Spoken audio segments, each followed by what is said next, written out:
But it's really the goal here today, as I know myself and several others on the call have been really inspired by a rights-based approach. And probably the biggest shock is realizing that's not the dominant theme in the animal rights movement. So that's really the inspiration behind the session, and quite honestly, the animal rights show in general. That's the focus of this. I guess a few key things for me, and then I'll turn it over to Roger to give a bit more of the background of how we wound up where we are now. The biggest thing, if you've been on our other calls, we have a big focus on language. So to me, a rights-based approach focuses on the fundamental wrong. So it's talking about the breeding, the use, the killing, the rights violations, versus the language that, as we've discussed on past shows, is more welfare focused and a bit more subjective around the kind of abuse, cruelty, suffering, treatment, horrific conditions, and things of that nature, which I appreciate is commonplace in the movement. And that's kind of what we're here to discuss. And to me, the rights-based approach, the real key is that focus on the individual, as opposed to, so many animals are dying each second. It's really looking at each of them as unique individuals who have value on their own, regardless of their utility to others.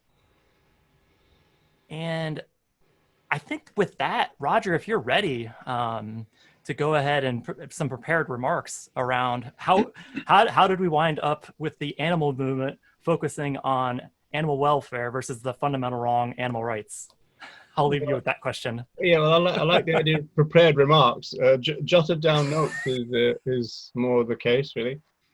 I'm going to kind of go back to the time when Tom Regan's work was quite prominent in the movement. And so the time frame we're talking about is kind of like early 1980s, particularly 1883 up to, say, 89, but into the early kind of 90s.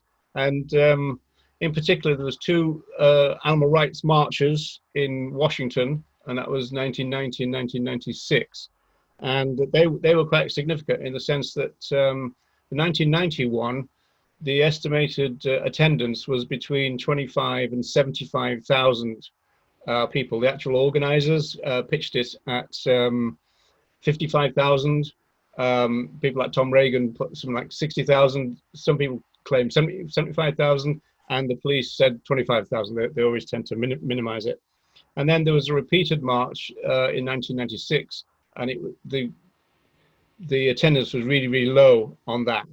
And kind of the story goes really that the 1990 march was much more kind of rights-based, and it was influenced by the growing influence of Tom Regan's The Case for Animal Rights.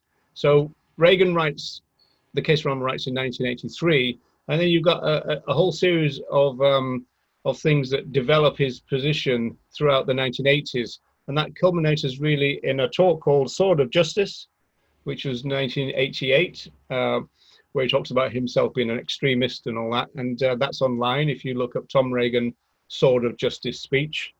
And then in 1989, Regan took part in a British Institute debate, which was on the BBC. And it was part of something called Animal Night by Arena, the actual program.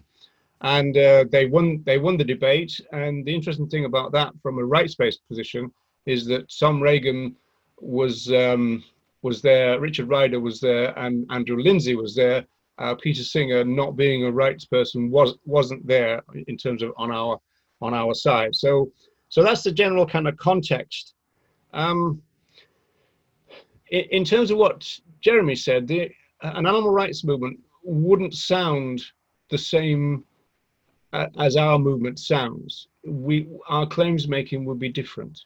The language that we use would be different. And in particular, we'd be talking about other animals being rights bearers, and in particular, again, that the use of them or the exploitation of them would be a rights violation.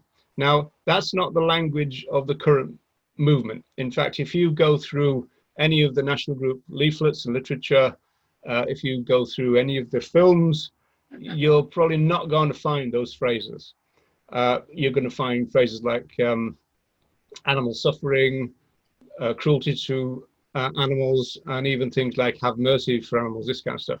So it's a kind of don't be cruel and have mercy movement, which means that when we talk about other animals and our relationship to them, it places in the welfare paradigm. And a lot of people would either go with that, and what Jeremy and I and the other people on the team are trying to do is move us to a more rights-based position where we would set that aside and talk about animal rights in terms of animal rights theory or animal rights philosophy. So that's the general kind of idea. Going back to the marchers, the reason it's suggested by Tom Regan said it himself, but also Gary Francione claimed this, would be that in a sense what happened was the animal welfare concerns squashed the animal rights contingent of the animal rights movement. And so we have to realize in this conversation we're going to have today that we've got a very messy philosophical movement. You know, we call it the animal rights movement, but most people either don't know animal rights theory or they reject it. And so, you know, a lot of people who are leaders, prime movers in the animal rights movement actually reject animal rights thinking. But what they do then is call animal welfarism animal rights instead. So rather than them being open about their position, I mean, there's no shortage of names. They could call it animal concern, animal aid, obviously, that kind of thing. But they prefer names like animal rights. You know, it sounds radical, edgy. And so even though they might present an animal welfare case, they would call that animal rights. And so that's caused a lot of confusion in the movement. Francione calls our movement the animal confusion movement, you know. And so this is one of the things that we're trying to address.